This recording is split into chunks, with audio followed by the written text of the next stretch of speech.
Good morning students. हम class 9 का science का चैप्टर 14 प्राकृतिक संपदा का आज जो टॉपिक पढ़ेंगे वो है जल। जल यानी कि पानी, एक द्रव जिसके बारे में आप सब जानते हैं। एक अद्भुत द्रव भी कहा जाता है क्योंकि आप सब जानते हैं कि जल है तो जीवन है, क्योंकि हमारे सबके जीवित रहने के लिए जल की बहुत ज़्यादा आवश्यकता होती है। जल जो होता है वो हमारी पृथ्वी के 75% भाग पर पाया जाता है, बाकी के 25% भाग पर स्थल भाग आता है, यानी कि हमारी पृथ्वी का बहुत ज़्यादा भाग जो है वो जल से ढका हुआ है, जल से कवर्ड है। वो जल जो है नदी, तालाब, समुद्र, महासागर इनके रूप में फैला हुआ है। जल की कुछ मात्रा जो है वो वायुमंडल में जल वाष्प के रूप में उपस्थित रहती है। पृथ्वी की सतह पर जितना भी जल जो पाया जाता है उनमें से अधिकतर जल जो है वो खारा है, क्योंकि पृथ्वी की सतह पर कई महासागर, कई समुद्र पाए जाते हैं और महासागर और समुद्रों का जो जल होता है वो खारा होता है, क्योंकि उनमें नमक की मात्रा अधिक होती है, तो वो जीवित प्राणियों के लिए उपयोगी नहीं होता है। शुद्ध जल जो होता है वो बर्फ के रूप में पाया जाता है, जो कि पहाड़ों पर जमी होती है।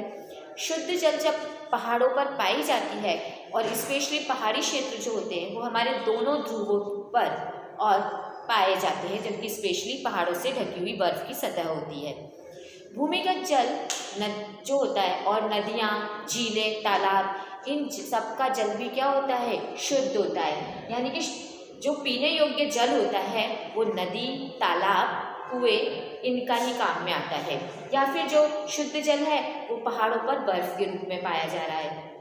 इतना ही जल हमारे उपयोग का है। गर्मी में अधिकतर स्थानों पर क्या हो जाती है, जल की कमी हो जाती है। लोग जल के लिए, पानी के लिए परेशान होते रहते हैं। ऐसा हमारे राजस्थानी इलाकों में अधिकतर होता है। जितनी भी कोशिकीय प्रक्रियाएं होती हैं सभी जलीय माध्यम में कंप्लीट होती हैं। जितनी भी हमारे कोशिका के शरीर के अंदर की क्रियाएं होती है वो सब जलीय माध्यम में कंप्लीट होती हैं। वह जल में घुले हुए पदार्थों के अंदर ही होती है। शरीर के एक भाग से दूसरे भाग में पदार्थों का संवहन घुली हुई अवस्था में होता है, यानी कि कोई भी पदार्थ शरीर के अंदर अगर एक जगह से दूसरी जगह जा रहा है तो वो घुली हुई अवस्था में, यानी कि वो पानी के साथ मिक्स होकर, जैसे आज हमारे पूरे शरीर में रक्त बहता है, ब्लड बहता है, तो वो एक तरल अवस्था में बहता है, तो वो एक तरल अवस्था में उसके अंदर भी कहीं ना कहीं हमारे जल की कुछ मात्रा उपस्थित होती है। हमें जीवित रहने के लिए जल की आवश्यकता होती है, और जल का हमारे शरीर में संतुलन बने रहना भी जरूरी होता है। अगर पानी की कमी हो जाती है तो हमें होता है ना, कभी उल्टी दस्त की प्रॉब्लम हो जाती है या क्या हो जाता है, तो वो सब जल की कमी के कारण ही होता है। तो डॉक्टर हमसे क्या कहते हैं, ज़्यादा से ज़्यादा मात्रा में आप पानी पीजिए, चाहे कोई सा भी मौसम हो। कई बीमारियाँ हैं जिनको हम ज़्यादा से ज़्यादा मात्रा में पानी पीकर दूर कर सकते हैं शरीर से। स्थलीय जीवों को जीवित रहने के लिए शुद्ध जल की आवश्यकता होती है, क्योंकि खारे जल में नमक की मात्रा अधिक होती है, और जो खारे जल में नमक की मात्रा अधिक होती है तो जीव उस खारेपन को सहन नहीं कर पाते हैं, यानी कि अगर उनको पानी की ज़रूरत होती है और वो अगर खारा पानी पी लेते हैं तो वो उनको सहन नहीं होता है, उनको शुद्ध जल की ही आवश्यकता होती है। तो सभी जीवों को जीवित रहने के लिए शुद्ध जल की ही आवश्यकता होती है, और ये शुद्ध जल हमें नदियों, तालाबों, कुओं में मिलता है, या फिर हमारे पहाड़ी इलाकों में बर्फ़ के रूप में पहाड़ों पर जमा हुआ रहता है। हमारा नेक्स्ट जो है वो है जल प्रदूषण। ये जो जल है ये कैसे प्रदूषित हो रहा है, क्योंकि प्रदूषित हो रहा है तो ज़्यादा से ज़्यादा सभी को उपलब्ध नहीं हो पा रहा है। जल प्रदूषण क्या होता है, जल में जब कई अशुद्ध चीज़ें मिल जाती हैं, वो जल जब पीने योग्य नहीं रहता है तो वो जल प्रदूषण कहलाता है। अब हम जल प्रदूषण के बारे में समझेंगे।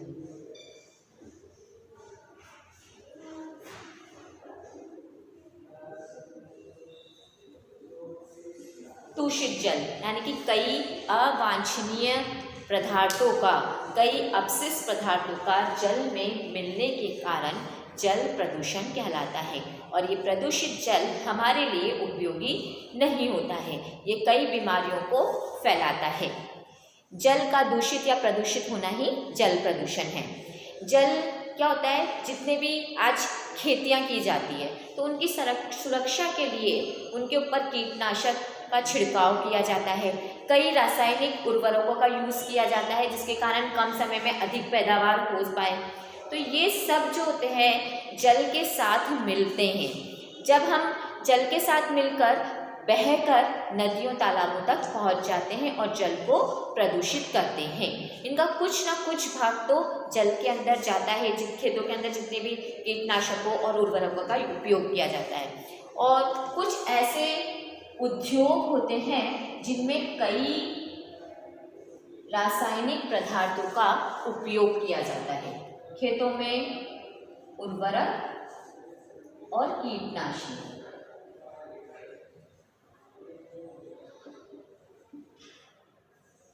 इनकी सहायता से जल प्रदूषित हो रहा है।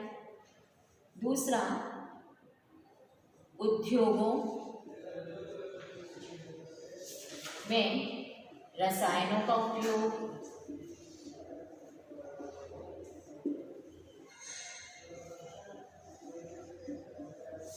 इसके द्वारा भी जल प्रदूषित होता है। अपशिष्ट, जितना भी अपशिष्ट है तो अपशिष्टों का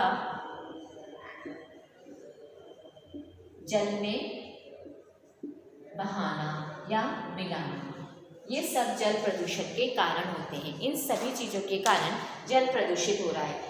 जैसे हमने क्लियर किया कि खेतों के लिए जो उर्वरक कीटनाशकों का उपयोग किया जाता है। दूसरा, बहुत सारी ऐसी क्रियाएं होती हैं, ऐसे उद्योग धंधे होते हैं जिनमें रसायनों का उपयोग किया जाता है। तो रसायनों का जब उपयोग किया जाता है तो उनका जो अपशिष्ट बचता है वो सारा कहाँ निकाला जाता है, नदियों में। तो वो नदियों के जल को प्रदूषित करता है। और कुछ ऐसे उद्योग होते हैं जिनमें बहुत सारी क्रियाओं को शीतलता बनाए रखने के लिए, यानी कि किसी भी चीज़ को ठंडा करने के लिए जो होता है जल का उपयोग किया जाता है। और इस प्रकार जो निष्पादित गर्म जल होता है, क्योंकि अगर किसी चीज़ को ठंडा किया है तो उसके ऊपर से जो जल निकलेगा वो गर्म होगा ऑब्वियसली, और उसमें कई चीज़ें मिली हुई होंगी। तो वो जो गर्म जल है वो भी वापस कहाँ मिला दिया जाता है, उन्हीं नदियों तालाबों में जहाँ से उसको लाया गया था। गहरे जितने भी जलाशय होते हैं उनके अंदर का जो जल होता है वो सूर्य के द्वारा गर्म होता है और ऊपर की सतह के जल की तुलना में क्या होगा, ठंडा होगा। यानी कि हम जब भी देखेंगे तो नदियों तालाबों का जल, उन पर जब सूर्य का प्रकाश पड़ता है तो जो ऊपरी सतह का जल रहता है वो तो कैसा होगा, गर्म होगा, और अंदर का जल कैसा रहता है, ठंडा रहता है। किसी भी बांध से जब जल को छोड़ा जाता है तो नदियों के जल का तापमान पर भी उसका प्रभाव पड़ता है।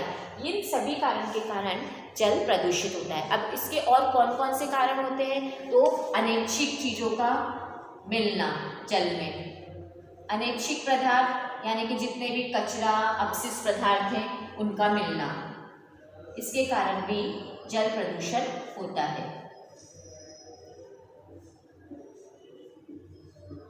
कौन कौन से पदार्थ होते हैं अनैच्छिक पदार्थ हम देखें तो ये जितने भी पदार्थ पीड़कनाशी या उर्वरक हो सकते हैं जो कि खेतों में उपयोग किए जाते हैं। कागज़ जो उद्योग होता है उसको बनाने के लिए कई विषैले पदार्थों का उपयोग किया जा सकता है, जैसे पारा हुए, लवण हुए।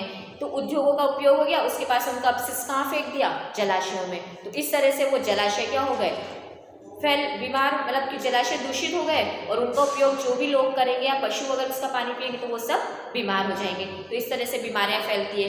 हैजा भी जो होता है वो दूषित जल के कारण ही होता है। इच्छित पदार्थों का जलाशयों से हटाना, यानी कि जो भी सही चीज़ें इन जलाशयों के अंदर है उनको उस जल से हटाना।